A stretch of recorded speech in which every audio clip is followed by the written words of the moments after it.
Nežinau, kiek jūs esate žinantis, bet po to, kai Lietuvoje buvo atkurta nepriklausomybė, iš tiesų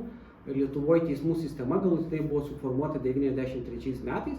ir nuo 93 metų ilgą laiką Lietuvoje buvo tokia stabili, tokia nusistovėjusi teismų sistema, kur iš esmės kiekvienas rajonas turėdavo savo, kiekvienos rajono savivaldybė turėjo savo teismą. Tai Kelmė buvo Kelmės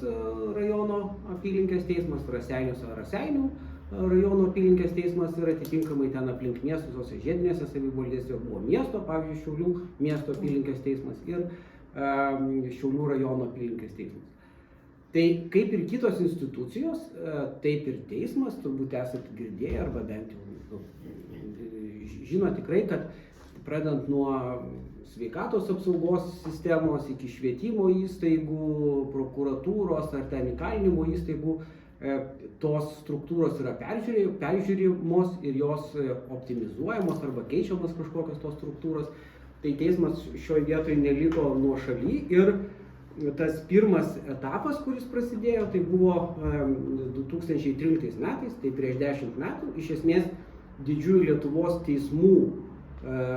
didžiųjų miestų teismų susijungimas su rajonais. Reiškia, buvo iki tol Kauno miesto apylinkės teismas ir rajono, ir jie susijungia į Kauno apylinkės teismą atitinkamai Šiauliai, Panevėžys ir Klaipėda. Vilnius nesijungia, nes ir taip didelis miestas ir liko jis atskirai. O 2018 metais tie mažieji teismai, ir šiuo atveju kalbam apie mūsų regioną, tai yra Raseinių, iki tol buvęs apylinkės teismas, čia kur mes esame Kelmės rajono apylinkės teismas, Pakruojo, Joniškio ir Radviliškio, jie buvo prijungti prie didesnio, tai yra prie Šiaulių apylinkės teismo ir tapo Šiaulių apylinkės teismo struktūriniais teritoriniais padaliniais. Tai mes gyvenome nuo 18 metų iki šių metų turėdami 6 tos rūmus, nes kiekvienas buvęs tas teismas tapo struktūriniu padaliniu, tai yra atskirais rūmais. Ir dabar, kur mes esam, tai buvo Šiaulių apylinkės teismo Kelmės rūmai. Ir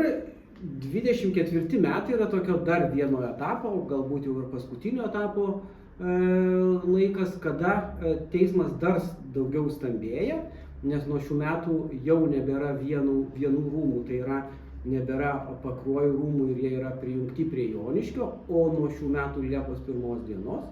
nelieka ir Kelmės rūmų, taip pat nebelieka ir Joniškio kaip atskirų rūmų ir šitie Kelmės rūmai yra prijungiami prie Raseinių rūmų. Tai kitaip sakant, Kelmė savivaldybės teritorija bus prijungta prie Raseinių rūmų ir mes turėsime Šiaulių apylinkės teismo Raseinių rūmus Kelmėje, nurodant gyvenamą teritoriją, kurioje teismas veikia.